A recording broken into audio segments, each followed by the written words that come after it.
नमस्कार। आज हम भारत की कहानी को थोड़ा अलग ढंग से देखेंगे। इसकी इमारतों, इसकी वास्तुकला की जुबानी। कभी सोचा है कि अगर ये इमारतें, ये पुराने पत्थर, ये मंदिर, ये मीनारें, अगर ये बोल पाते तो हमें क्या-क्या कहानियां सुनाते?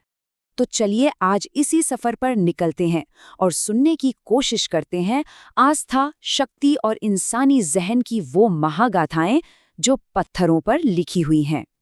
लेकिन आगे बढ़ने से पहले ये समझना जरूरी है कि जब हम कहते हैं विश्व विरासत, तो इसका असल में मतलब क्या होता है? देखिए, आज की तारीख में भारत के पास यूनेस्को की वर्ल्ड हेरिटेज साइट्स हैं पूरे 44। ये नंबर अपने आप में बताता है कि भारत का सांस्कृतिक खजाना कितना बड़ा और कितना विविध है। एक ऐसा खजाना जिसे पूरी दुनिया ने माना है।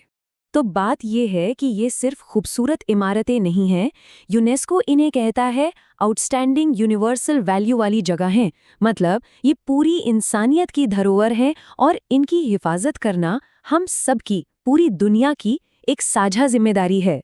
तो चलिए अब सीधा टाइम मशीन में बैठते हैं और पहुंचते हैं भारत की जड़ों में, इसके सबसे पुराने, सबसे पहले विरासत स्थलों के पास। जरा इस टाइमलाइन को देखिए, कमाल की है।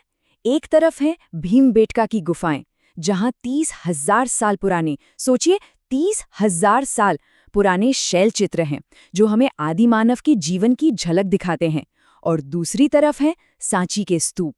ये दिखाता है कि भारत की सभ्यता की जड़ें कितनी गहरी हैं और कितनी लगातार चलती आई हैं। और धौलावीरा को तो देखिए, वो सिर्फ एक शहर नहीं था, वो अपने समय की इंजीनियरिंग का एक जिंदा जागता चमत्कार था। सोचिए, आज से हजारों साल पहले उन्होंने पानी बचाने और मैनेज करने का ऐसा जबरदस्त सिस्टम बनाया था, बड़े बड़े तालाब, नहरें, कि आज के अर्बन प्लानर्स भी उससे सीख सकते हैं। अब आगे बढ़ते हैं उस दौर में जब आस्था ने पत्थरों को तराशकर कला का रूप दिया और जन्म हुआ भारत के शानदार मंदिरों का। मोटे तौर पर देखें तो भारत में मंदिर वास्तुकला की 3 मुख्य शैलियां हैं। उत्तर में नागर, दक्षिण में द्रविड़ और दक्कन में इन दोनों का मिला-जुला रूप वेसर। और पता है, ये सिर्फ डिजाइन नहीं है, हर एक स्टाइल अपने इलाके के भूगोल, वहां के राजवंशों और लोगों की सोच को दर्शाता है। जैसे उत्तर में चंदेल राजाओं ने खजुराहों के मंदिर बनवाए। ये नागर स्टाइल का बेहतरीन नमूना है। और इनकी दीवारों पर जो मूर्तियां हैं, वो सिर्फ पत्थर नहीं हैं, वो उस दौर की जिंदगी का, समाज का एक खुला दस्तावेज हैं। और फिर हम दक्षिण में चलते हैं, चोल साम्राज्य की तरफ। यहाँ तंजावुर का बृहदीश्वर मंदिर द्रविड़ स्टाइल की शान का प्रतीक है।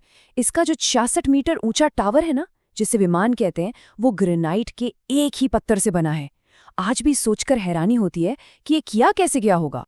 लेकिन भारत की कहानी सिर्फ मंदिरों में नहीं, बल्कि ताकत के इन बड़े बड़े केंद्रों यानी किलों में भी गढ़ी गई। तो चलिए अब इन मजबूत दीवारों के पीछे की दुनिया देखते हैं। और भारत के किले वो सिर्फ पत्थर की दीवारें नहीं थे, बल्कि वो दिमागी कारीगरी के नमूने थे। गोलकुंडा में एक ताली की आवाज 1 किलोमीटर दूर तक सुनाई दे जाती थी। ये उनका अर्ली वार्निंग सिस्टम था। वहीं चित्तौड़गढ़ खुद में एक छोटा शहर था, अपने 84 तालाबों के साथ, जो महीनों तक किसी भी घेराबंदी को झेल सकता था। हर किले की अपनी एक अलग ही कहानी है। और दौलताबाद, अरे वाह, ये तो एक किला कम और एक बहुत बड़ा मनोवैज्ञानिक जाल ज्यादा था। एक पतला सा रास्ता, अंदर घुमावदार गलियां, झूठे दरवाजे, सब कुछ दुश्मन की फौज को भटकाने, थकाने और आखिर में हराने के लिए ही बनाया गया था। पर जानते हैं, भारतीय वास्तुकला की सबसे खास बात क्या है? इसका खुलापन। यहाँ अलग अलग संस्कृतियां और विचार आपस में मिले और उन्होंने कुछ बिल्कुल नया और अनूठा बनाया। स्वर्ण मंदिर इसका सबसे अच्छा उदाहरण है। देखिए, इसकी बनावट सिर्फ खूबसूरती के लिए नहीं है, ये एक गहरा संदेश देती है। इसे जानबूझकर जमीन से निचले स्तर पर बनाया गया है, जो विनम्रता का प्रतीक है। और इसके चारों दरवाजे खुले हैं, ये बताने के लिए कि यहाँ हर धर्म, हर जाति के इंसान का स्वागत है। यहाँ तक कि इसकी नींव भी एक मुस्लिम संत हजरत मियाँ मीर जी ने रखी थी।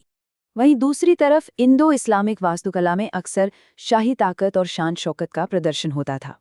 कुतुब मीनार से शुरू होकर लाल किले तक का जो सफ़र है ना, वो दिखाता है कि कैसे एक नए दौर में वास्तुकला सल्तनत और साम्राज्य की ताकत का प्रतीक बन गई। और हाँ, ये कहानी यहीं ख़त्म नहीं होती, ये तो बस चलती ही रहती है, लगातार बदलती रहती है। जब अंग्रेज आए तो उन्होंने एक और परत जोड़ दी। यूरोपियन स्टाइल भारतीय डिजाइन के साथ मिल गए। इसका सबसे बड़ा उदाहरण है मुंबई का छत्रपति शिवाजी टर्मिनस, जहां विक्टोरियन गॉथिक स्टाइल और भारतीय वास्तुकला एक दूसरे में घुल मिल गए हैं।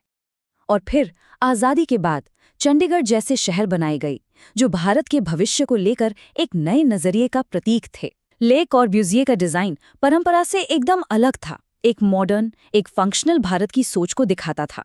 तो इन सब इमारतों की कहानियां सुनने के बाद एक सवाल मन में आता है, ये सारी संरचनाएं, ये तो हमें हमारे पुरखों से मिली विरासत हैं, पर हम आने वाली पीढ़ियों के लिए क्या छोड़कर जा रहे हैं? आज हम जो बना रहे हैं वो कल कौन सी कहानी सुनाएगा? जरा सोचिएगा।